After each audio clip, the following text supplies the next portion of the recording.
Welcome back, everyone, to another episode. Today, we are speaking with David Tyree, and I couldn't be more excited as a lifelong Giants fan to have David with me.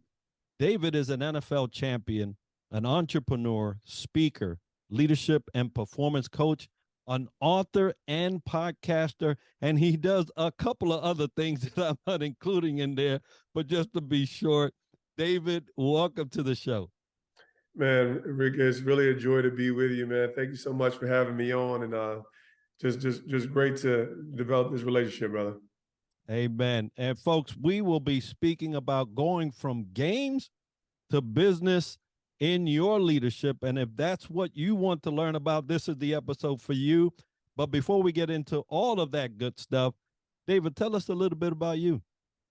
Yeah, man, just a Jersey boy who I guess you could say found himself living the dreams. East Orange, Montclair, found my way to Syracuse, this beautiful love of the sport. And I can honestly say I've been nurtured by this love that has given my life so much shape, discipline, passion, and it served me well. That is, not just knocking down barriers that I never could have imagined in my own mind, but I think really providing an ecosystem of meaning, and that has bled into meaning in life and meaning even eternally. So I've been fortunate to be a husband of one beautiful woman, David Tyree, father of 7 beautiful kids, and still growing, and learning and evolving as a leader, an entrepreneur, and a servant to all. I love that. And a fellow Syracuse alum, I didn't see that until the last time I checked, and I was like, well, I graduated through a veteran program they have for entrepreneurship. Really? It's called IVMF, and they do a wonderful job equipping veterans transitioning out into the entrepreneur space. I know you had your own transition as you went from NFL to entrepreneurship. We'll get into a little bit of that here as we speak, but I wanted to ask you, what inspired you to play football at the professional level? Because I had mentioned previously, hey, I play some street ball, but I wasn't trying to get into the NFL, nor did I have the height or stamina for that. But going into professional level sports is its own world. And what inspired you to get there? Yeah, I think the truest inspiration, in the short answer, is the birth of my son in college. And I had a child at 21 years old. And, I didn't even feel like I was successful enough at the collegiate level. And of course, I'm playing at Division 1A, Syracuse football. It's kind of a big deal, but I also didn't feel like I really cracked that threshold in a meaningful way. But I had a higher purpose now beyond my own personal goals and, and what I perceived that to be. And basically the thought was if how could I provide the best for this little kid that I'm now responsible for? And I was barely prepared. And, I think that was the first time where the NFL really came into my mindset. So I could actually remember, my senior year going into the line of scrimmage with a vision of my child's face at the line of scrimmage. So when you talk about visualization, it was a higher, he was the first thing that really transferred a lot of my energy beyond myself. Most of us young men, athletes, self-centered because we're goal-oriented. And so as much as I had significant accomplishments and the measures in so many different ways and so many different levels, it was really my son, Tayon, and his arrival that gave me NFL aspirations. And I said, man, if I could just get an invitation, that would do me well. As long as I had the opportunity, I figured I could take it from there. And I love that. There's nothing like children or family, to say the least, to inspire you towards greatness. Those internal drivers can do a lot. And I was chuckling as you were saying, if I can just get the invitation, and my mind went straight to probably one of the greatest moments I've ever witnessed in football, right? From an invitation or a desire just to be invited. Yep. to having one of the greatest moments in all of football history, which was the great catch that you had accomplished for a championship. Sure. And my hair stand up because sometimes as individuals, we can only see but so far. Man, Sure. you was asking just for an invitation, Mhm. and you took that invitation to the bank. Well, I think any individual has to have a tremendous amount of confidence. And, sometimes confidence can turn into ego. I've always had a belief in my ability. And I think then you have to prove that you are who you believe yourself to be. And as much as you can be consistent, self awareness is my superpower. That's actually one of my talks that I like to give on self awareness. That was my superpower. I got into the NFL as a special teams player, and I knew that. I knew that I had to do what others weren't willing to do. So it's kind of some of the same attributes that, I actually created a way into the NFL. It was far from traditional. Most wide receivers, especially, don't get drafted as special teams players. So, it could be perceived as an insult or it could be perceived as a major accomplishment. For me, it didn't matter because I was able to attain something that really wasn't even on my radar when I left high school. I just wanted to play at the highest level in college. So yeah, man, the helmet catch was really the culmination. One quick neat story is when I was in college, I made a bonehead play, and a reporter was kind of driving me about it. I don't know, I didn't know what kind of article he was trying to do, but I ran into the punter, and that's not a smart play. And he was asking me about it, and I said, well, I'm not trying to play the game just to be an average guy, just to be a guy there. I'm trying to make a play. I want to be remembered. And he titles the article, Tyree Wants to Be Remembered. So now fast forward the clock to 2008 against the undefeated Patriots. In one moment, God kind of crowns me with a moment that most people have to have a Hall of Fame career to be a part of the NFL narrative. So I'm really blessed and fortunate that, God had plans for me that were far beyond my own imagination. And that is for certain. And he continues to open those doors as you go on your philanthropy and you're giving to the community and all the programs that you are structuring. So God bless you for that and continue to. You mentioned proving yourself, and I tell you, it doesn't matter what arena you are playing in, whether it's sports or it's construction or it's fashion, you always have to prove yourself in one way, shape, or form. But in our attempts to prove ourselves, we get faced with roadblocks, right? And so Sure. let's talk a little bit about those. What roadblocks have you faced as you went from player and now into business? Yeah, I mean, there's multiple roadblocks. I think, the immediate transition from the game is, what am I good at? You've been the best in the world at something because you spent so many foundational years as a kid playing a sport and having a particular skill set that was nurtured. And that's the first roadblock for any athlete transitioning out of some of those high level ecosystems and high end athletics, especially professional. Even more so as an entrepreneur, is I kind of looked at it. The athlete brand space is becoming more mature. I was an executive with the New York Giants, working with my players in this capacity and helping them understand the power of their brand. And so it's a common conversation now where it wasn't as much when I was a player. It was feast or famine. And so I think the challenges was how you just got to get in the game. When it comes to business, it's like you really just need to get in there. And you do, then you shall know. A lot of people, we've kind of reverse engineered. We feel like we need to know everything before we do something. And I think you want to know a fair amount. You want to do the proper amount of research to prepare yourself against unnecessary harm. But the sooner you can get in, the better. And I think that when I was finally prepared to open a business and allow my brand and some of my niche skills to speak for themselves, I'm still at the foundation stages, even though there's been exciting accomplishments. But how do you communicate that voice in a way where you're delivering that product, service, or value, and everybody's happy? So formulating the relationships, getting organized, finding systems. These are still obstacles that I'm finding my way through as a business owner today. And we see often that we'll have to face these obstacles several times before we can actually gain a hold on what it is that is trying to teach us. And folks, if you are facing obstacles, just look at it that way. It is trying to teach you something. And if Yep. you just listen enough, or you open your eyes just wide enough, you'll be able to see the lessons learned there. And talking about lessons learned, we are raised in a way. Then we Hmm. get into certain organizations. You know, you got into college.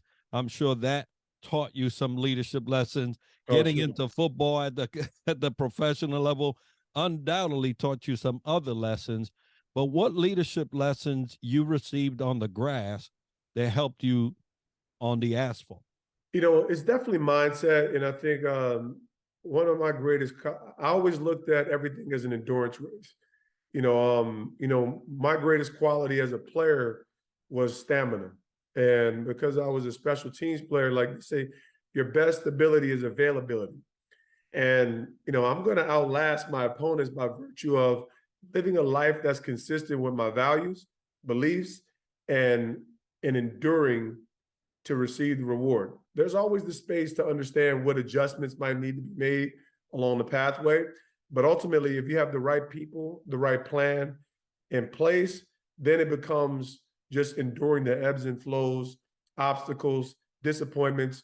There's so many things that there's so many challenges that we will experience that will, cause obstructions and obstacles to deter you and cause you to want to quit.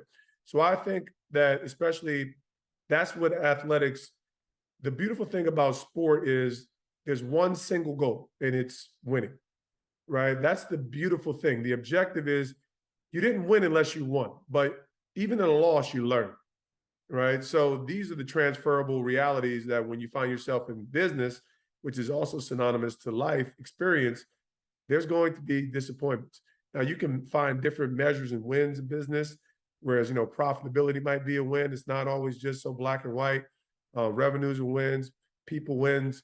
There's different kinds of wins where sport is pretty unison. Whereas if you lose the game, you lose the game. But there's something learned and something gained. And I think that mindset that I was able to take from the field as a championship mindset that gives me the ability to know when to, let's do some recon. Let's figure out what's working, what's not working, go to the tape. But ultimately, we're in this for the long haul. Absolutely. And those lessons really do mold us into the next stage in life, right? There's always been said, or has been said, what got you here won't get you there. There you go. As you learn through these episodes in life or these challenges in business, you end up getting farther than you ever thought. Now we talk about impacts, right? And some of the things that we go through do impact us in a negative way, whether there's a lesson to be learned or not, right? Absolutely. It's just a negative impact. But there are some others that help us see farther, see clearer, and entrepreneurship and business ownership is typically not the first go to when you're No. talking about a transition from one high level performing arena to try to mend your way or find your way through business. So, what impacted you to become an entrepreneur, business owner? Yeah, it wasn't the plan. It wasn't as scripted. I was working in the front office and through 2020, and then COVID hits in March. My timeline was ferocious. It was March, COVID. May, the Giants, basically tell me they're not going to renew my contract.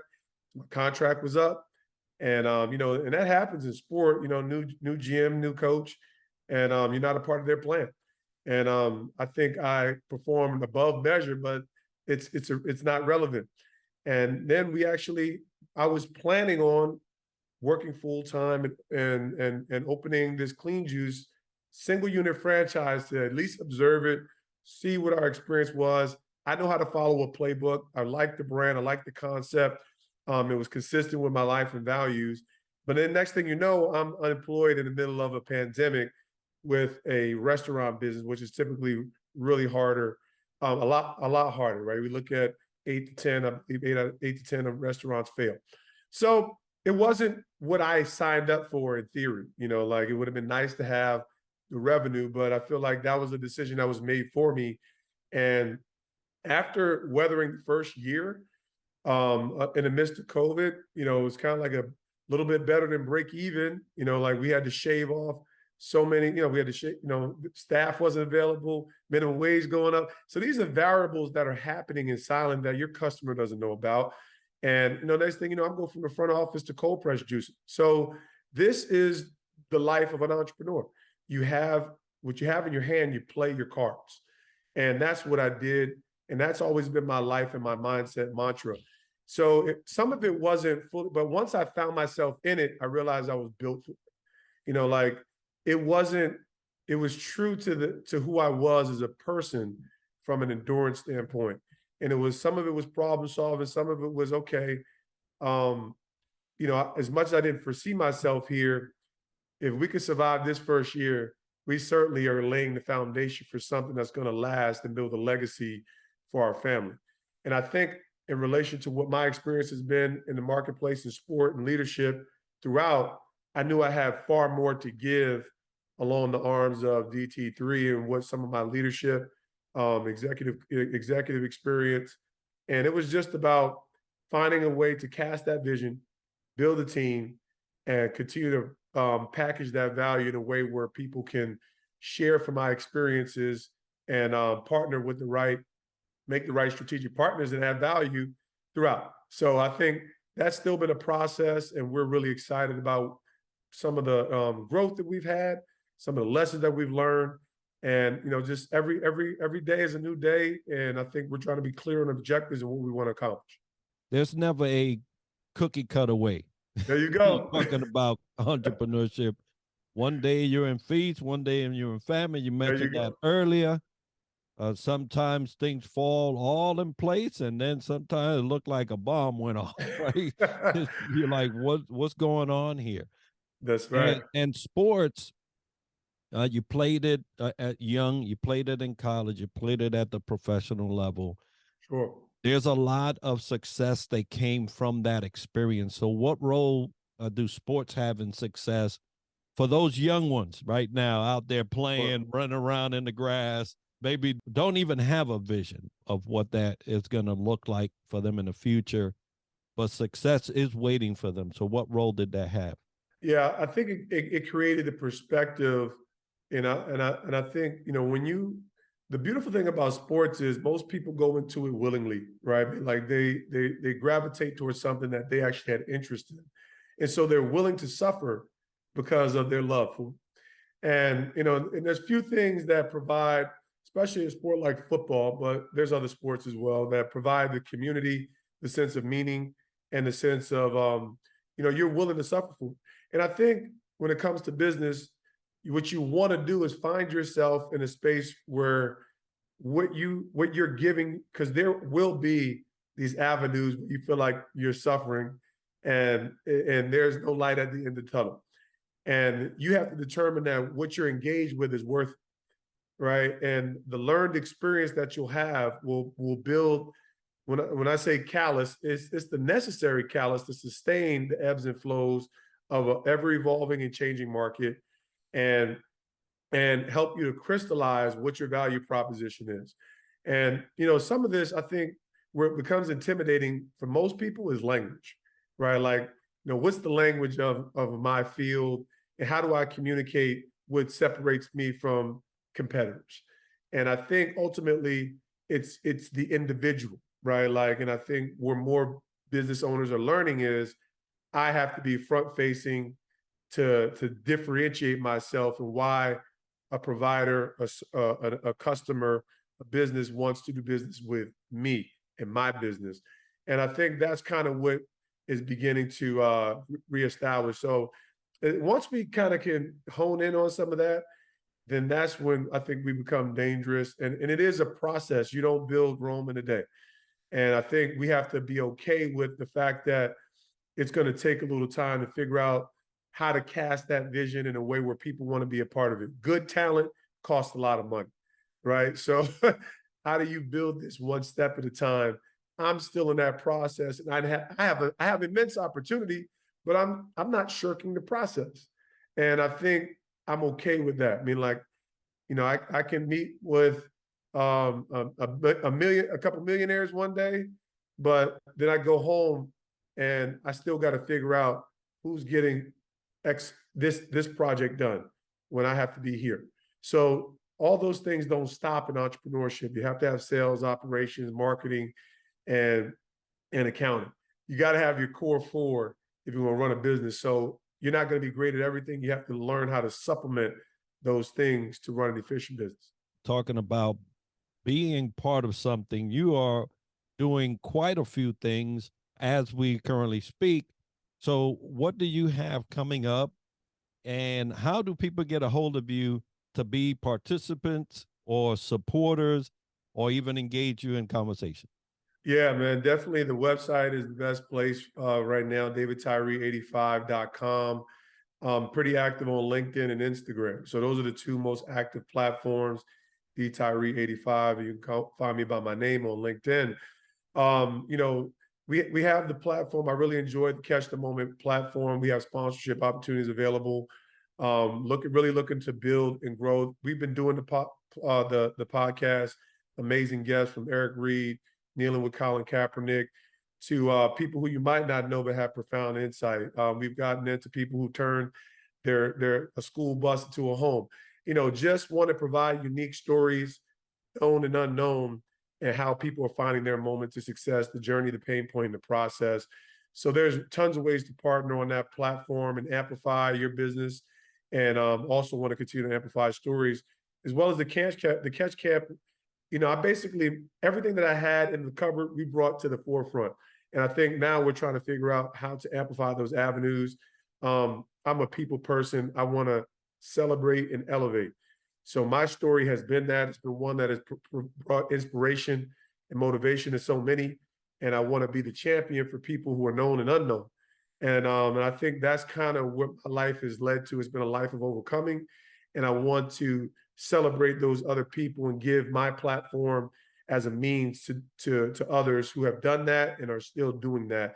That's what Catch the Moment is about. Catch Camp is an exciting camp that we have, that really has been my journey of sport, my journey through sport, football, leadership development, and careers in sport, where business of sport is now on steroids. You have NIL even bleeding down to the high school level. So we're going to inform the athlete 10 to 17 on every level and equip them holistically on how to feed the dream and paint the reality. So everything's there on the website, and so many different ways. Of course, I can't wait to get to do some books, but I still have 6 kids in the house that we're raising. So we find ourselves short on bandwidth, and we're looking to continue to build relationships and partnerships where, everybody can kind of win. That's all. I'm just trying to find ways to help people win.